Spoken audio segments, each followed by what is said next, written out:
The year is 1815. Europe, weary from Napoleonic Wars, craves stability. From the ashes of conflict, a new kingdom emerges, the United Kingdom of the Netherlands. A union forged in Vienna, bringing together the Dutch North and the Southern Netherlands, later known as Belgium. Could this patchwork kingdom, stitched together by diplomats, truly prosper?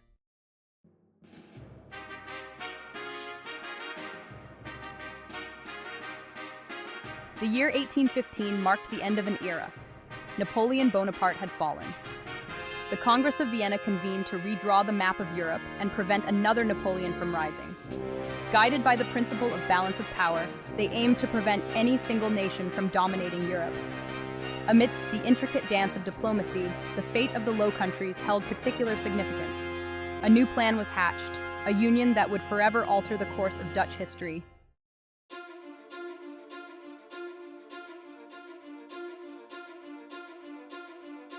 From the Congress's negotiations emerged a new entity, the United Kingdom of the Netherlands.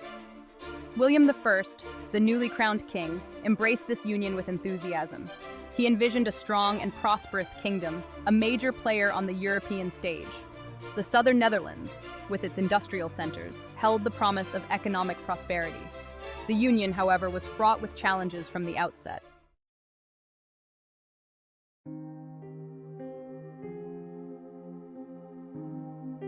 The Southern Netherlands, predominantly Catholic, viewed the Protestant North with suspicion. Language further exacerbated these divisions. Dutch was imposed as the official language, alienating the French-speaking elite in the South. Economic policies further widened the rift. The king's vision of a centralized state clashed with the South's desire for greater autonomy. The seeds of discord, sown in the very act of unification, began to sprout.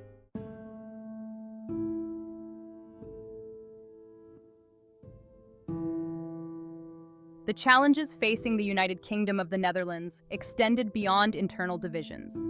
The weight of history, marked by foreign domination and shifting alliances, cast a long shadow.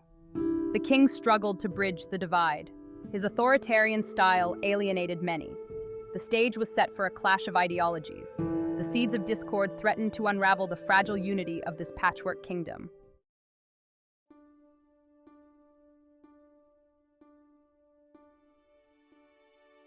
The union of the North and South soon revealed itself to be a clash of cultures. The Dutch North, with its Protestant piety, stood in stark contrast to the Catholic South.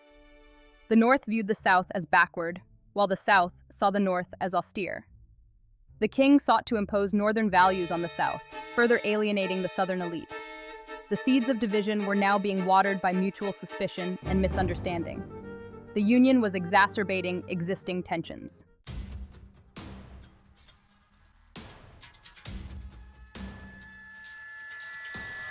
Language became a potent symbol of division within the United Kingdom of the Netherlands.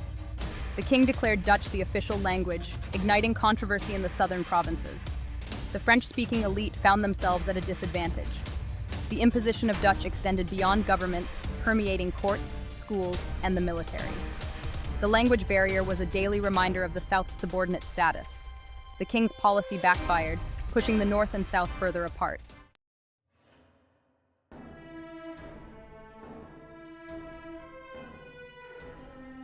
Economic disparities between North and South further exacerbated tensions. The North enjoyed relative prosperity, while the South struggled to compete. The king's economic policies seemed designed to benefit the North at the expense of the South. Tariffs on Southern goods made it difficult for them to compete in the Dutch market.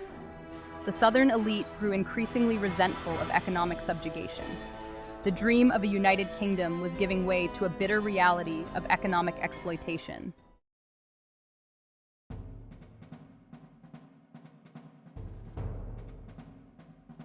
Religious differences cast a long shadow over the United Kingdom of the Netherlands. The North, staunchly Protestant, viewed Catholicism with suspicion. The South, overwhelmingly Catholic, harbored resentment from past suppression. The king's efforts to control the Catholic Church in the South were met with fierce resistance. The religious question became entangled with political and economic grievances. The stage was set for a dangerous cocktail of religious intolerance and political ambition.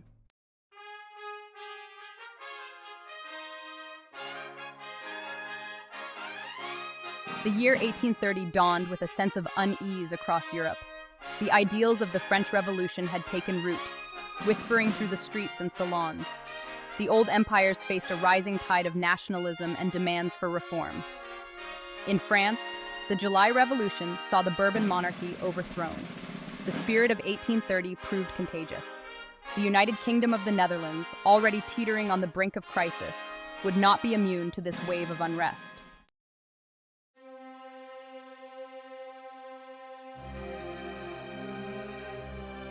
The spark that ignited the Belgian Revolution was struck in a theater. On August 25, 1830, Brussels' Grand Opera House played host to a performance of La Muette de Portici. The opera's themes of resistance against tyranny resonated deeply with the audience. The audience, caught in a wave of emotion, poured out onto the streets.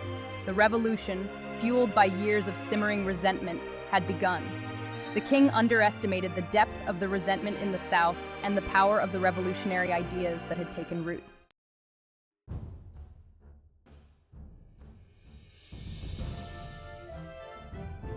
The uprising in Brussels, far from being an isolated incident, ignited a chain reaction across the southern provinces. City after city rose up in revolt, their citizens, inspired by the events in Brussels, demanding an end to Dutch rule.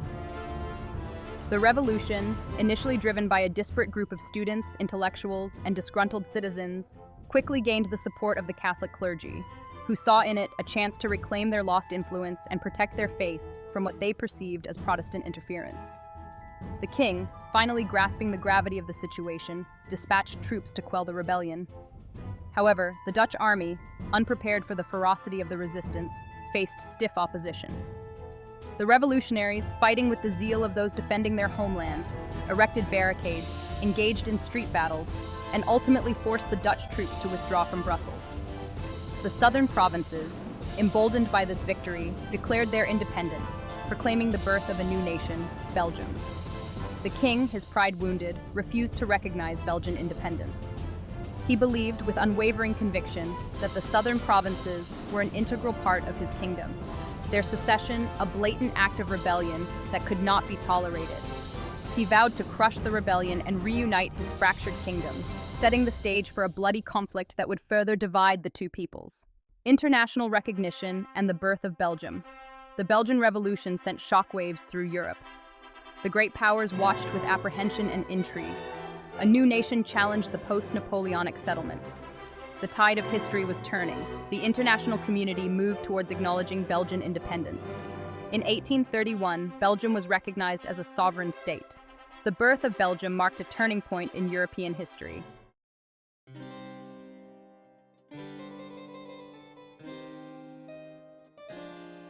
The loss of Belgium sent shockwaves through the Netherlands. Once a kingdom brimming with ambition, now a nation diminished, its pride wounded. The dream of a united Netherlands lay shattered, a casualty of nationalism. Disbelief turned to anger and recrimination. King William I faced accusations of miscalculation. His attempts to impose northern values backfired spectacularly. The Union, a house built on sand, collapsed under its own contradictions. The Dutch people, once united, were now deeply divided.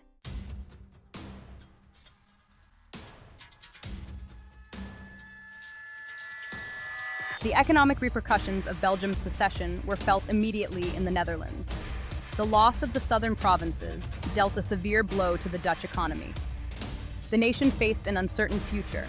The once bustling port cities experienced a sharp decline in trade. Unemployment soared, leading to social unrest.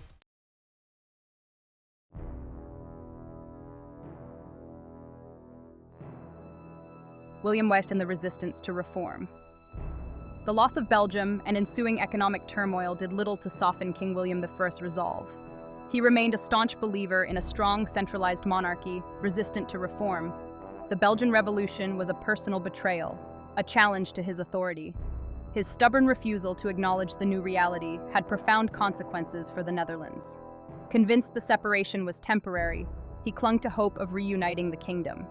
He poured resources into strengthening the military, preparing for a war of reunification. He resisted recognizing Belgian independence, viewing it as a sign of weakness. His intransigence isolated the Netherlands internationally, alienating potential allies. Domestically, his resistance to reform alienated segments of the Dutch population. Liberal ideals found fertile ground in the Netherlands, particularly among the educated middle class. They demanded greater political participation and a say in governance. They called for a constitutional monarchy and a more representative government. The king viewed such demands as a threat to the established order. His refusal to compromise sowed the seeds of future unrest. The separation of Belgium left the Netherlands deeply divided, not just geographically but also emotionally and ideologically. The shared history and economic ties were overshadowed by resentment and mistrust. The dream of a united Netherlands gave way to two separate nations, each grappling with its own identity. The king's refusal to acknowledge Belgian independence deepened economic woes and national humiliation. Belgium faced its own challenges, divided along linguistic and cultural lines. The scars of separation ran deep, altering the destinies of both nations forever.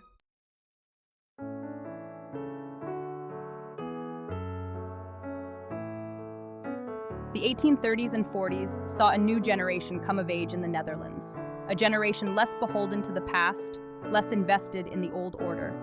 They had grown up in the shadow of revolution, witnessed the fragility of unity, and felt the sting of economic hardship. This new generation, influenced by Enlightenment ideals, embraced individual liberty, popular sovereignty, and limited government. The king, however, remained oblivious to the changing tides.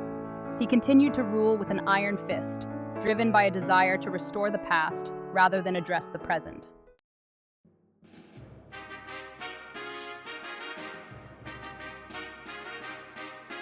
The press, often a catalyst for social and political change, played a pivotal role in amplifying the whispers of discontent into a chorus of demands for reform. Newspapers and journals, once tightly controlled by the government, began to assert their independence, their pages filled with critiques of the king's policies, calls for greater representation, and demands for a more liberal constitution. Editors like Jacob van Lennep and Gerrit van der Linde, risking censorship and imprisonment, used their platforms to expose government corruption, champion the rights of the common man, and advocate for a more equitable distribution of power. They understood the power of the written word to inform, inspire, and mobilize, to shape public opinion and hold those in power accountable. The government, alarmed by the growing influence of the press, attempted to silence its critics through censorship laws and intimidation tactics. However, the genie was out of the bottle. The public, hungry for news and analysis, eagerly consumed these forbidden fruits, their appetite for information only whetted by the government's attempts to suppress it. The press, once a mouthpiece for the monarchy, had become a platform for dissent, a voice for the voiceless, and a powerful force for change in a nation on the cusp of transformation.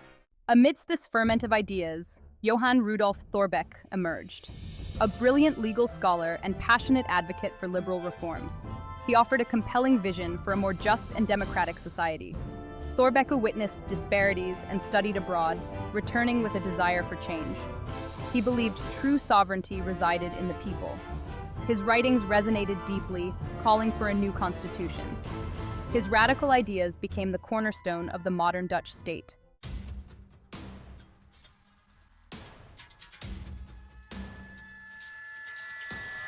The whispers of change, amplified by the press and given voice by leaders like Thorbecke, began to coalesce into a powerful movement for reform.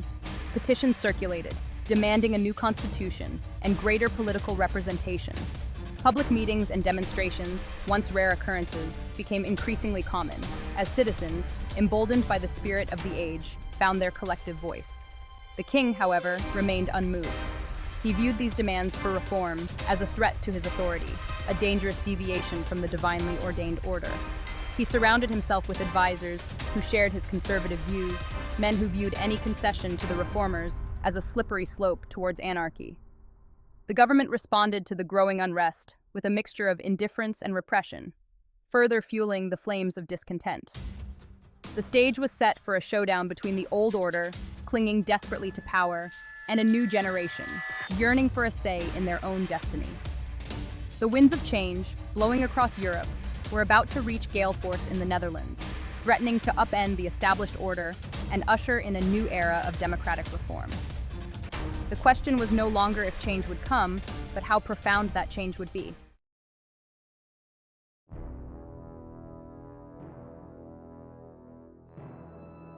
The year 1848 dawned with a sense of foreboding across Europe. The old order, painstakingly reconstructed after the Napoleonic Wars, was once again teetering on the brink. Years of economic hardship, political repression, and simmering nationalist tensions had created a powder keg. It began in France, where the July monarchy had grown increasingly authoritarian. News of the February Revolution in Paris spread like wildfire across the continent. From Vienna to Rome, the spirit of revolution proved contagious. The people, inspired by the French, rose up against their rulers. News of the revolution sweeping across Europe reached the Netherlands with a mixture of anxiety and anticipation. King William II, a staunch conservative, watched with growing alarm as thrones toppled and republics were proclaimed. The Dutch people, while supportive of their constitutional monarchy, were influenced by liberal ideals. The king, sensing the shifting tides, found himself caught between preserving order and adapting to change. The fate of the monarchy, perhaps even the future of the Netherlands itself, hung in the balance.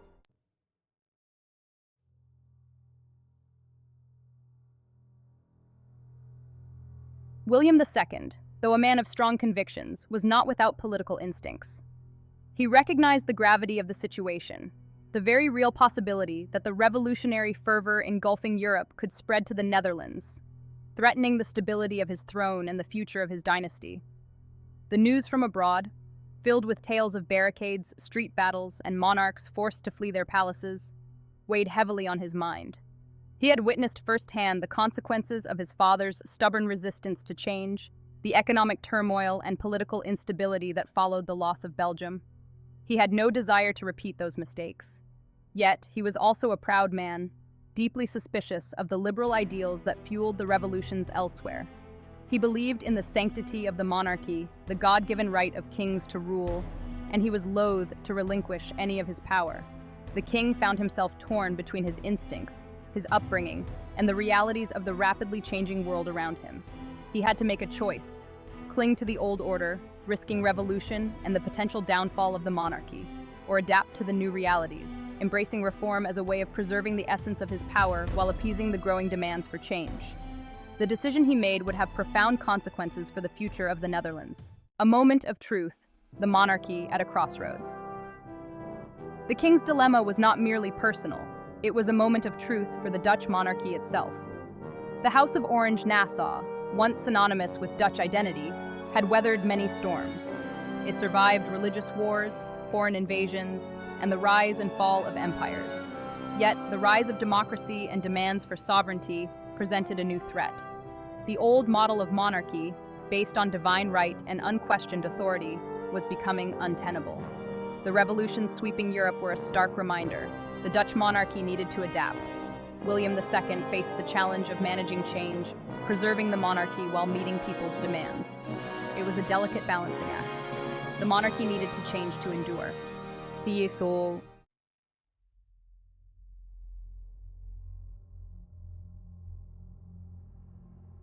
William II embraces reform. The year 1848 was a turning point for Europe and the Dutch monarchy. Faced with revolution, William II transformed. He embraced reforms he had long resisted. Some say it was a move to cling to power. Others see it as a genuine change of heart. The impact was profound. William announced a new constitution for the Netherlands. He would rule as a constitutional monarch. The announcement sent shockwaves through society. Reform advocates were cautiously optimistic. A new era was dawning in the Netherlands.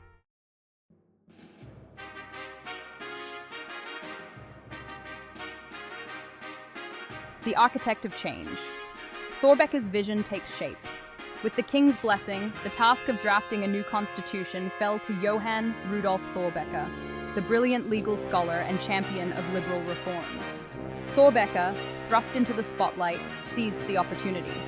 He saw this as a chance to reshape the relationship between the ruler and the ruled. Thorbecke crafted a document that was both pragmatic and visionary. The new constitution, a testament to Thorbecke's brilliance, introduced radical changes. It established a bicameral parliament and expanded suffrage. It enshrined fundamental rights and freedoms. It created a system of checks and balances. Thorbecke's vision was about to become the law of the land.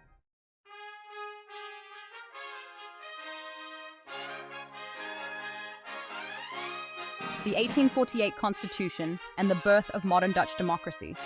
King William II signed the new constitution into law. It marked a decisive break from the past, ushering in a new era of constitutional monarchy and parliamentary democracy. The king surrendered much of his power, acknowledging the sovereignty of the people. The 1848 Constitution reshaped the political and social landscape of the Netherlands. It empowered the people, giving them a voice in their own governance. The foundation for a modern democratic Netherlands had been laid.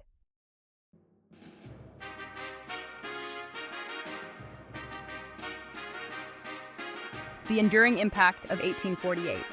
The legacy of the 1848 Revolution and the transformative constitution it ushered in continues to shape the Netherlands today.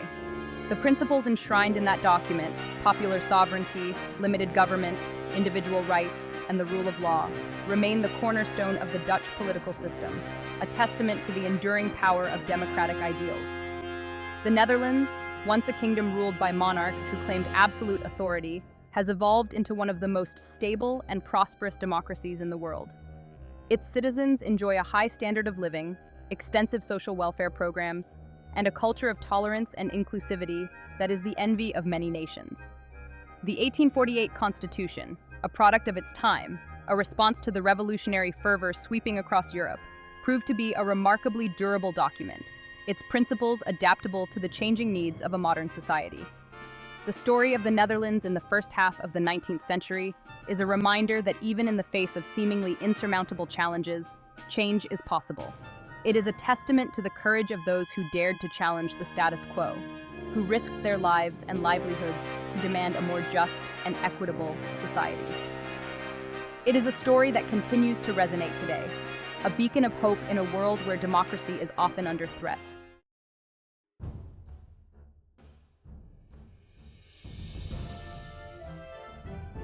From monarchy to democracy. The journey of the Netherlands from 1815 to 1848 is a testament to transformative ideas and enduring human spirit. It is a story of revolution and evolution, of a nation grappling with its identity. The Congress of Vienna sowed the seeds of its own undoing. The union of the North and South crumbled under internal contradictions. The Belgian Revolution shattered the fragile unity of the United Kingdom of the Netherlands. Yet, a stronger, more resilient Dutch nation emerged. The 1848 Constitution marked a turning point, enshrining popular sovereignty and individual rights.